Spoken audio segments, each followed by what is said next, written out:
Two neighbors move into the same apartment complex in Austin, Texas on the same weekend in the same month. Both of them are 29. Both of them just landed jobs that pay $74,000 a year. 3 years later, one of them has $47,000 invested, a paid-off car, and just put down a deposit on a condo. The other one has a $1,400 monthly car payment, 3 credit cards carrying balances, and a closet full of things that felt like a good idea at the time. His apartment is nicer. His clothes are better. His watch costs more than the first guy's entire emergency fund, and if you saw both of them at a party, you'd walk straight toward the second guy assuming he had his life together.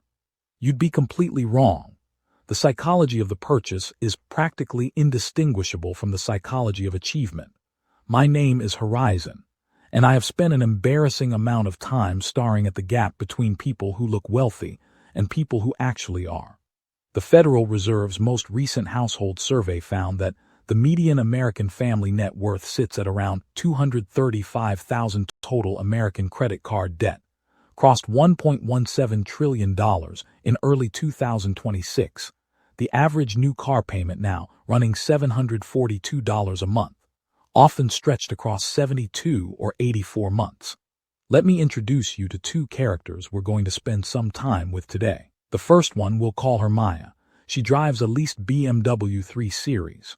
Her net worth is negative $23,000. Second character, we'll call him Desmond. His net worth is $94,000 and climbing.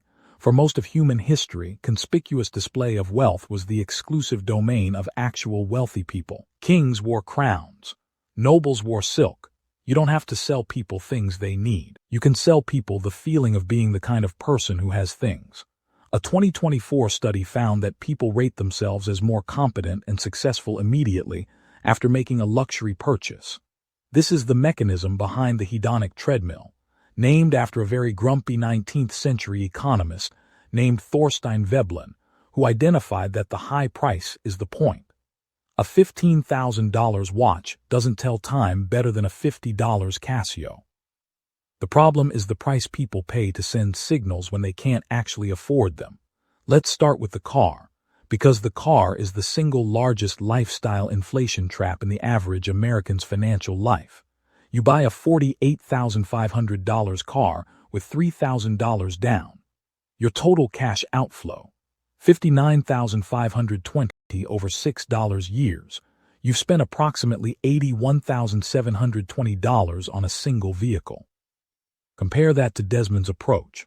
He bought a used Honda Accord for $17,000 cash. The gap between these two choices over 6 years is $58,320, at dollars the market's historical average of 10% annually.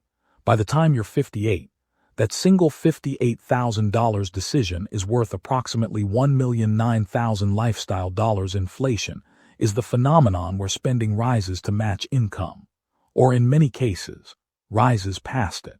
Goldman Sachs found that 40% of people making over $300,000 a year describe themselves as living paycheck to paycheck. The treadmill doesn't have an income limit. Income is not wealth. Let me say that again. Julian makes double. Julian has the truck, the boat, the watch, the house with the kitchen island the size of a twin bed. Julian is one missed paycheck away from the whole thing folding like a card table. You get a raise, and instead of investing the difference, you upgrade. A research firm tracked investor behavior and found the average investor earned several percentage points less than the very funds they invested in. People don't buy products. They buy versions of themselves. Nobody made a Hollywood movie where the turning point is the protagonist opening a brokerage account. The gap between income and wealth is not just a gap in numbers. It is a gap in identity. For most of human history, your reference group was geographically limited.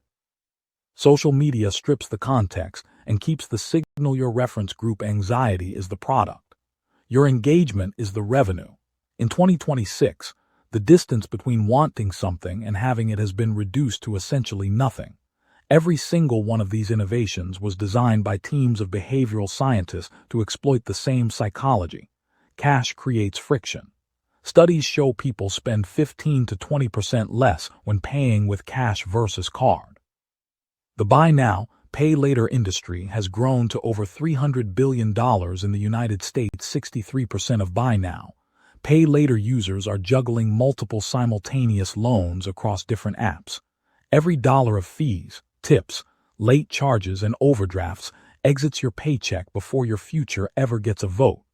The signal and the substance are not just different things. They actively work against each other. Every dollar you spend on the depreciating asset is a dollar that will never compound. Maya's moment came at 33. She added up her balances for the first time. She called her HR department and asked how to split her direct deposit.